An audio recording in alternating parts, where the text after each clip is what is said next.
To have you here today. Thank you so much. It's great to be here.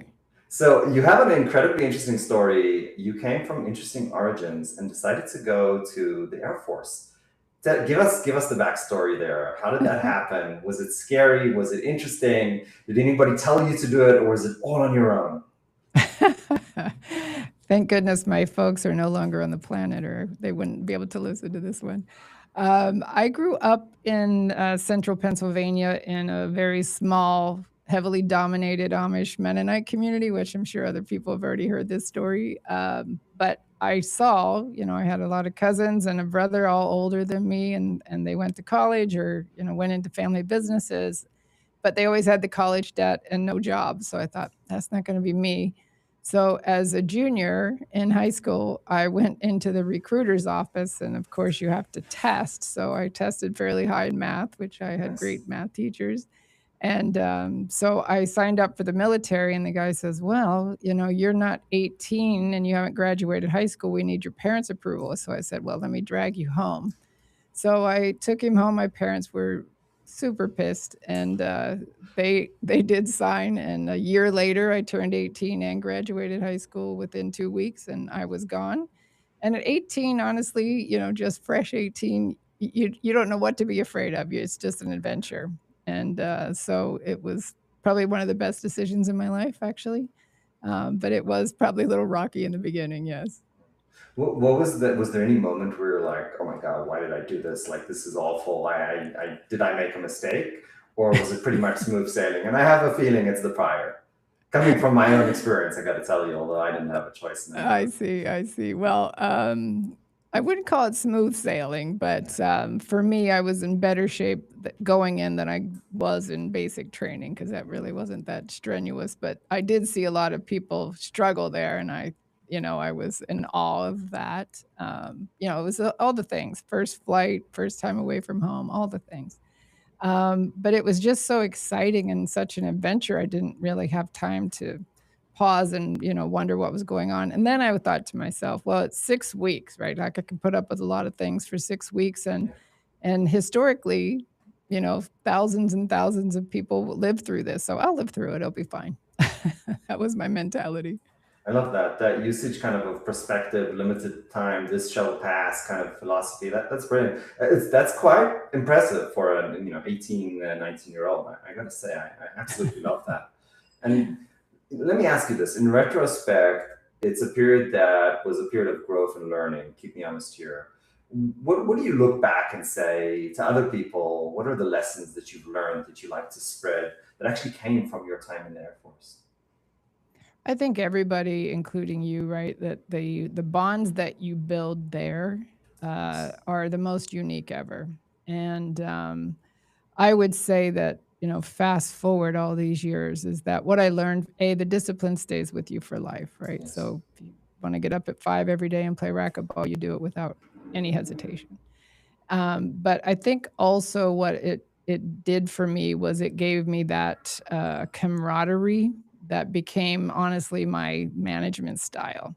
So it works sometimes. Sometimes it doesn't work for specific individuals. But I can tell you that when I do have employees in a company, I do tend to run it like that, and we do have several veterans within our company, so it does suit them well also. But it doesn't always resonate with everyone. So you kind of have to adjust a little bit. But it did give me that structure for a management style. So we got to dive into this because what does that mean? What is what are the why do they come from the Air Force? What is the connection there? You'll have to repeat that, Ari. We lost you there for a second. Absolutely. So tell me more about this management style. You said it's unique, and you said it meets some people, meets doesn't meet others, and so you adjust. But what is that management style? Tell us more. I think it's more of let's just get the job done mentality of, what do we want to do if we say this is what we're going to do. Let's just, use something fun. We're going to the moon, right? And the majority of people in the military, okay, great.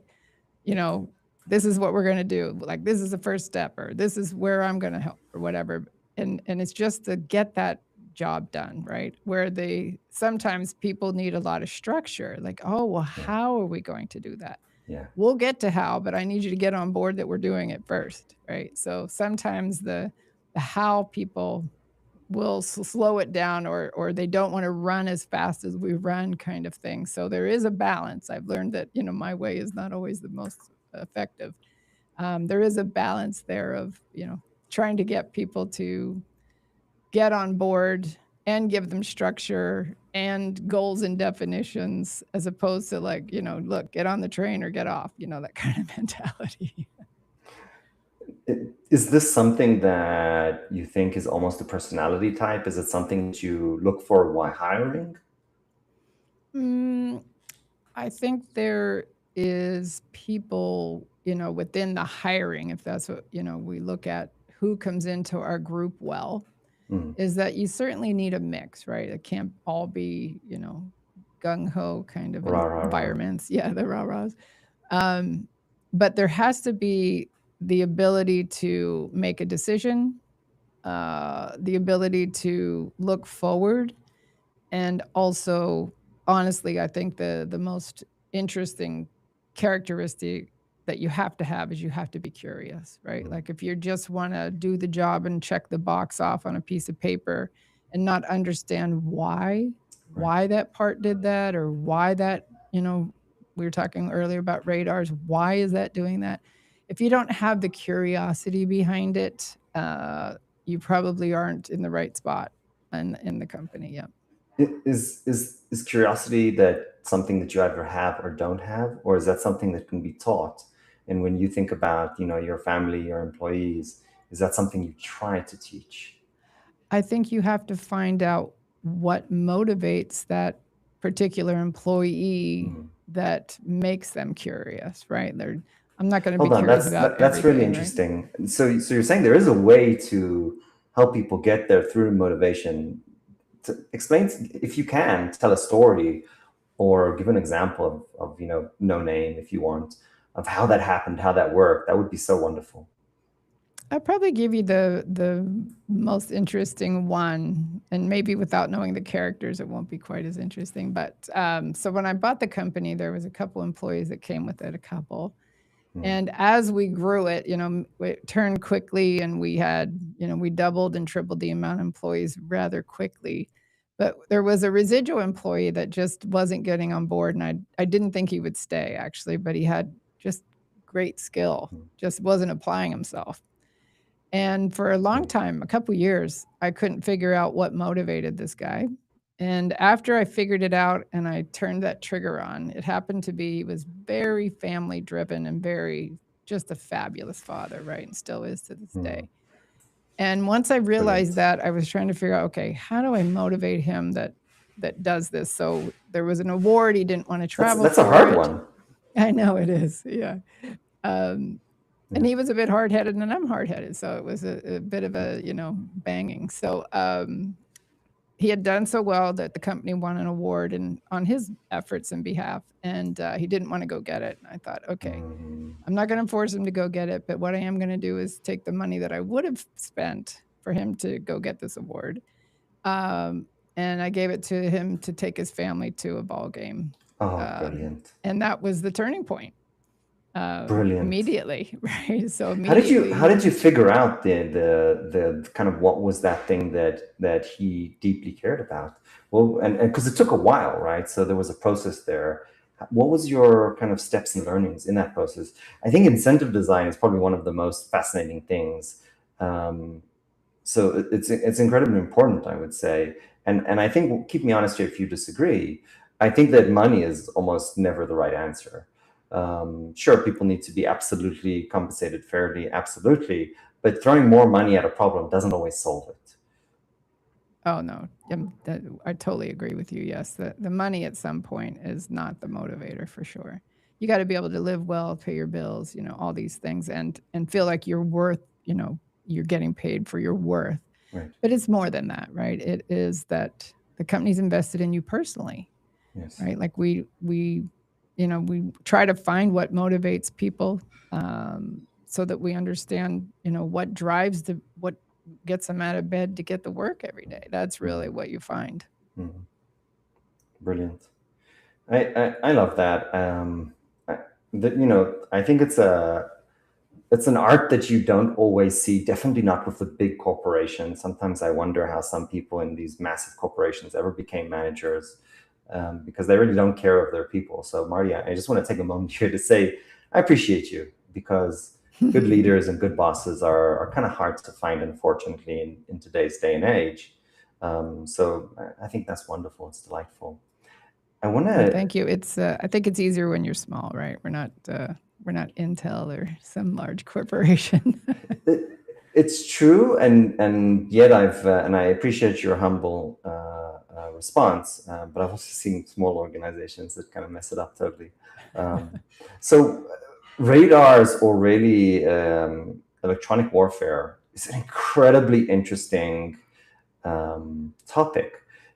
Give us a little bit of an intro to the area. Where did this come from? Where did it start? Why is it important? Is there a moment in history that is kind of close to your heart? Well, I'm definitely not the historian you are, but for me, I didn't know any of these things, prior to the military. And to learn how we keep our pilots safe by electronic countermeasures and all of the tricky things that we can do, even back in the day, right? It's fascinating. And my hat's off to the designers and people that are designing and creating these radar systems and electronic warfare, jamming and all that.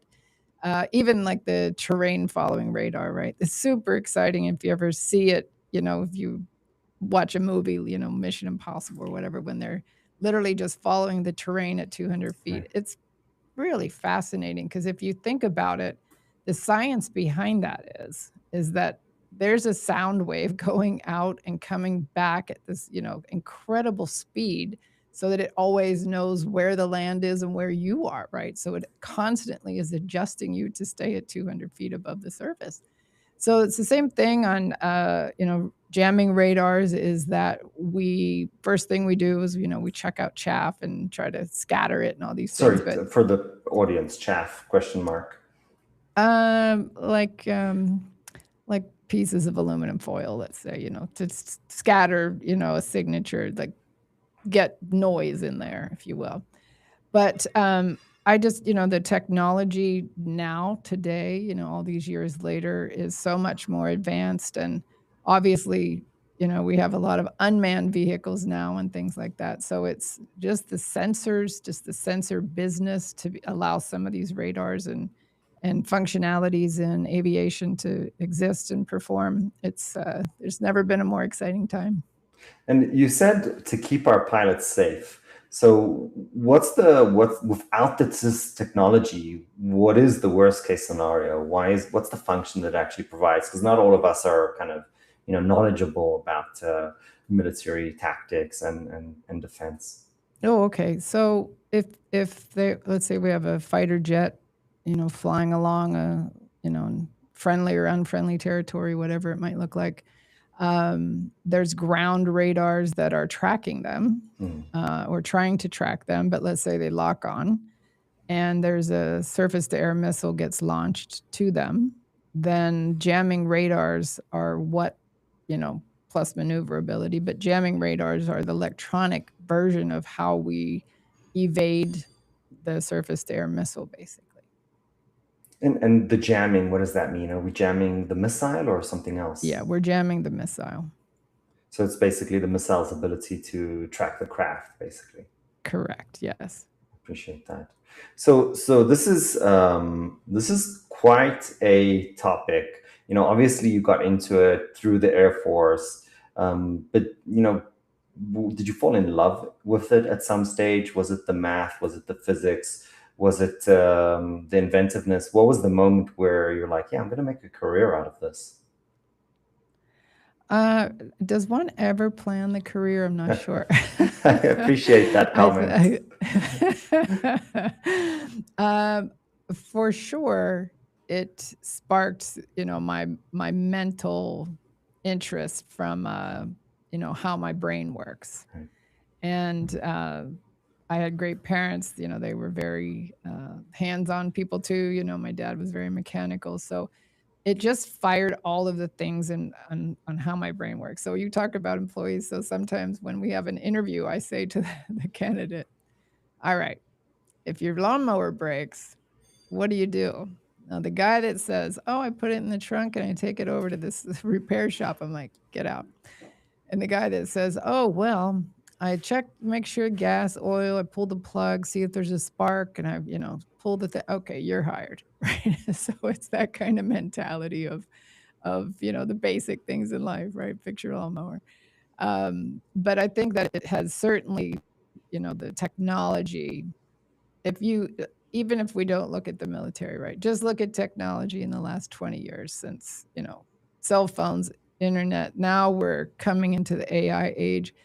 Technology is leading the world, right? It's Yes. not just leading the military. So if you're not in it, I don't know that at late in life you can get in it. So, it's the cutting edge, it's leading edge. You always are, on the latest technology. I mean, it's tough to beat. I appreciate that. What would you say? I want to challenge you for a moment here. Um, on the one hand, I agree with you. I think it is really difficult to become a tech late in life. On the other hand, I want to believe in the infinite capability of people to be curious and to learn. And I got a friend, he's a firefighter, and I'm like, dude, you need to learn AI. And I'm like, I'll teach you. Like I know everything about it, and it's not that hard. And you can like do amazing things. People will think you're a magician. So I want to take that philosophy as well. As a leader in your organization, you also want to grow your own people, because this is a real thing in a lot of businesses. Like, how do we adopt AI? Because if we don't, it's probably somebody else is going to squash us. They're going to come after us. When you think about this, what is your strategy? Is it about education? Is it about bringing out in outside consultants? Is How do you kind of morph in this current, maybe one of the most interesting periods that we've had in the last 100 years? I think it's a fascinating question. I'm going to back up one step for you and say that Absolutely. I think it started with Apple's ability to be provide an iPad that was so intuitive that my 5-year-old niece or my 70-year-old mother could pick up Yeah. and operate, right? So that changed the world, honestly, in my mind, Yes. is that, if they sat down at a computer and had to figure out how to get in the software and the keyboard and the mouse and all these things, they could do it, but it took a minute. Yeah. But you give them an iPad and it was so intuitive that they take it and run, right? Yeah. So I think that changed the trajectory of how we learned.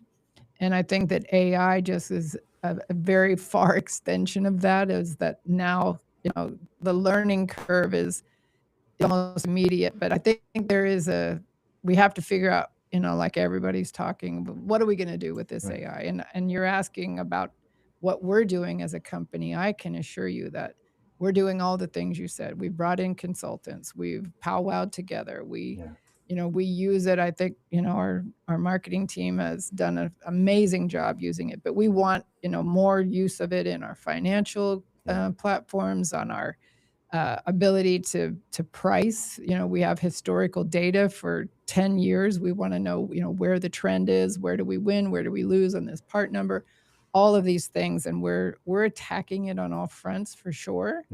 And trying to stay ahead of the curve, honestly. It's not a question that has a great answer because it's incredibly difficult and nobody has the answer. But I think these are all the right directions, and it kind of scares me because we don't know where this is going and how it's going to evolve. What are the things that keep you up at night when it comes to evolving technology? Well, good question there.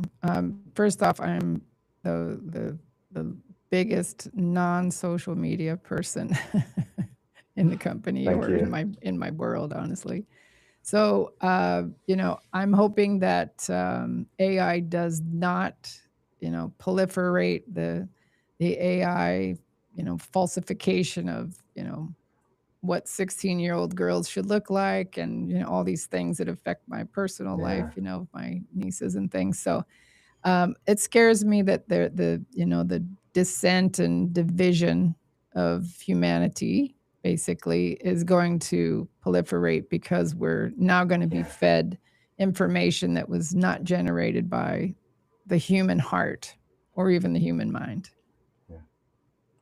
I mean, this in fairness, this we call it fake news now, and we call it AI slop, and tomorrow, whatever it's going to be. But this idea of propaganda has been around for hundreds, if not thousands, of years, and it's incredibly difficult. It really is. My dad used to tell me that if you want to read the truth, read the Democrats' newspaper, read the Republicans' newspaper, read 3 other newspapers, read what everybody says. All of them are wrong, but all of them have some part of the picture, and that's incredibly hard work. Like, that's not something that people want to do. And in fact, to be brutally honest, not a lot of people want to read the newspaper. They want to get that that tagline of information. And I got to tell you, most of the taglines are wrong. And even compared to the article itself, like, the article tells a whole different story. That's just what we call modern day clickbait, right? Is what there's, So, I mean, I'm so frustrated. I don't know what to do. I don't know how to teach my children on this topic. What would you advise? How do we become better as humans when it comes to consuming information? And I have a 12-year-old daughter, so this is definitely a very personal question for me. Yes, my niece just turned 16 on Monday, so I've been watching her, consumed by her electronics for years. So it's close to the heart. I think that honestly, as simple as it sounds, is that you got to put the electronics down, right? I know how hard it is. I know that there's a lot of push out here in the world. I applaud the countries that are limiting screen time and age restrictions and things like that. I applaud that, because there's nothing more stimulating than a great hike and outdoors and swimming, skiing, whatever it is. Yeah. But if we're losing the basics of life because we're sucked into the electronics, I would say the next generation is going to struggle mightily, if struggle mentally, if they cannot expand their joys in life away from the electronics, honestly. Talk to me about joy. What do you think is this is a really difficult one. What do you think is the secret to joy in your perspective? And maybe if you have one, what is even the definition of joy? I'm not that deep a philosopher, Ari. I think it's very individual, right? Yeah. So again, I come back to my family. My parents were super. We didn't have much money, but they were big on adventure. So as life continued for me, my adventures are still pretty big, and so for me, that's pure joy to be on some wild adventure that's totally safe in my mind, but other people are like, "Oh my word, you're taking such a risk," and I don't see it as a risk. But I think there's, just find what you love out there and go do it. I like sometimes people say, I want to "Oh, say, for a person yeah, who's go not ahead." not a philosopher, your answer of family and the journey is the joy is absolutely brilliant. I couldn't agree more. So I just point out there that I appreciate that. I think there's sometimes this mentality of when somebody says to me, "Oh, what are you doing?" "Oh, well, I'm going to go up to San Fran and, do this or that." And they're like, "Oh, I would love to go to San Fran. The ticket's $120. Pick it up, go along." Go do it. So sometimes that, being stuck is just like take the first step, right? Yeah. And this is a huge soapbox moment for me because I'm huge anti-victimism. Like, oh, I can't do that, and oh, this is happening to me. No, Right. you make the decision. You go do it. You take control. Don't blame anybody else. And I would guess that we probably agree on that. Yes, yes. We several of us went to the Dolomites for 4 days, and we had to pack in all of our stuff on our backs, and we went refugio to refugio. It's called the Via Ferrata, the Iron Road, and Brilliant.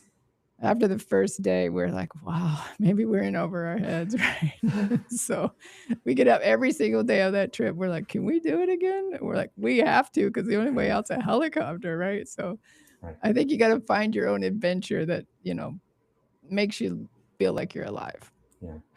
I'll circle something back. At the beginning, you talked about, you almost touched it, but really what you were saying is that, in the adversity and the difficulty, that's where bonds are made. And I think that's definitely true in the Air Force, the military, intelligence, wherever you come from.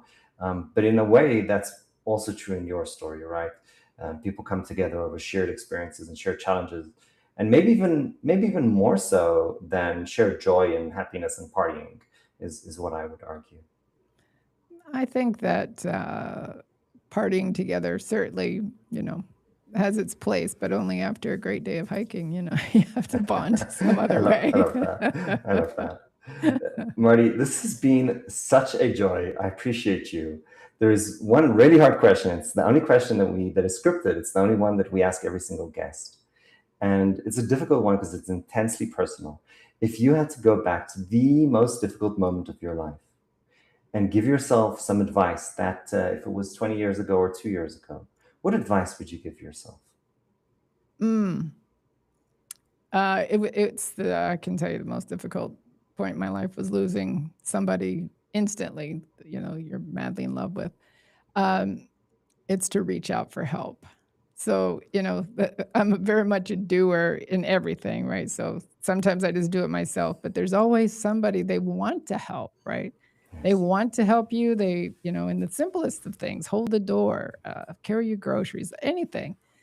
And people love to help, and it makes them feel good as well, right? So if I looked back at that time, I would have accepted more help, and I would have talked more about it, and probably, got over the mourning process years earlier, right? So for sure there is help. There's people that love you, and they want to talk. They want you to lean on them. So sometimes it's tough to lean, but I encourage the lean. Especially for strong people that are concerned to show their own weaknesses. Swallow that ego and ask for help. I completely agree. Yeah. Marty, thank you so much for joining the show today.